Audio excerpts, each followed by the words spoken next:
रहस्यमयी पांडव गुफा की कथा।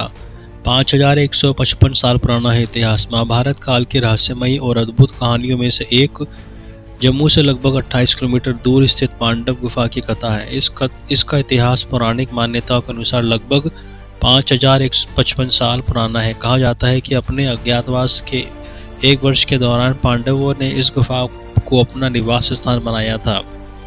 यहाँ वे अपना नाम और वेश बदलकर गुप्त रूप से रह रहे थे।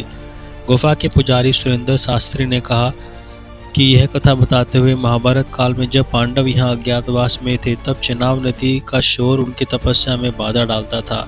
इस पर पांडव पुत्र भीम ने अपने बल और शराब से इस नदी को शांत कर दिया। आज भी गुफा के पास 500 मीटर के दायरे में चेनाब नदी का पानी पूरी तरह शांत है, जबकि इसके आगे और पीछे यह अपना सामान्य रूप में बहती है। उस समय इस नदी को चंद्रभाग के नाम से जाना जाता था। यह गुफा अखनूर के जिया पोता घाट के पास स्थित है। घाट पर चेनाब का शांत स्वरूप आज भी पांडवों को उपस्थिति को प्रमाण में माना जाता है। पौराणिक कथाओं के अनुसार अज्ञातवास के दौरान भगवान श्री कृष्ण भी पांडवों से मिलने इस गुफा में आए थे। उन्होंने वेश बदलकर बाल रूप में अपना गायों के साथ यहाँ प्रवेश किया। ऐसा कहा जाता है कि महाभारत के युद्ध में कौरवों को हराने की रणनीति भगवान श्री कृष्ण ने इसी गुफा में पांडवों के साथ मिलकर बनाई थी।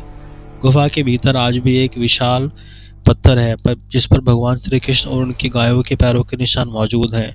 इस कथा को साक्षी देते हैं पांडवों की पूजा और आस्था। गुफा के अंदर एक आप शंभु शिवलिंग है स्थित है जिसकी पूजा पांडव नियमित रूप से करते थे। मान्यता है कि भगवान शिव की आराधना कर पांडवों ने महाभारत युद्ध में विजय प्राप्त करने का आशीर्वाद मांगा था। गुफा में हनुमान जी की एक प्राचीन मूर्ति भी स्थापित है। कहा जाता है कि यह मूर्ति स्वयं पांडव पुत्र भीम ने स्थापित की थी। भीम भगवान हनुमान की पूजा कर अपनी शक्ति और बल के लिए आशीर्वाद मांगते थे। मान्यता है कि भगवान हनुमान ने उन्हें साक्षात दर्शन देकर उन्हें सबसे बलशाली योद्धा होने का वरदान दिया था। पौराणिक युद्ध और अमरनाथ की कथा। अज्ञातवास के दौरान इसी स्थान पर विराट राजा के सेनापति ने द्रौपदी पर बुरी नजर डाली थी। इस पर भीम ने उससे भयंकर युद्ध किया और उसे पराजित किया। इसके बाद पांडव और द्रौपदी ने यहाँ से बाबा बर्फानी यानी भगवान शिव के दर्शन करने के लिए अमरनाथ की यात्रा की थी। यह भी कहा जाता है कि इस गुफा से एक मार्ग सीधे अमरनाथ तक जाता है, जो इसे एक और अद्भुत और पौराणिक बनाता है। पांडव गुफा आज भी अपने ऐतिहासिक और धार्मिक मान्यताओं के कारण अद्वितीय है। यहाँ हर कदम पर महाभारत काल के रहस्यों की झलक देखने को मिलती है।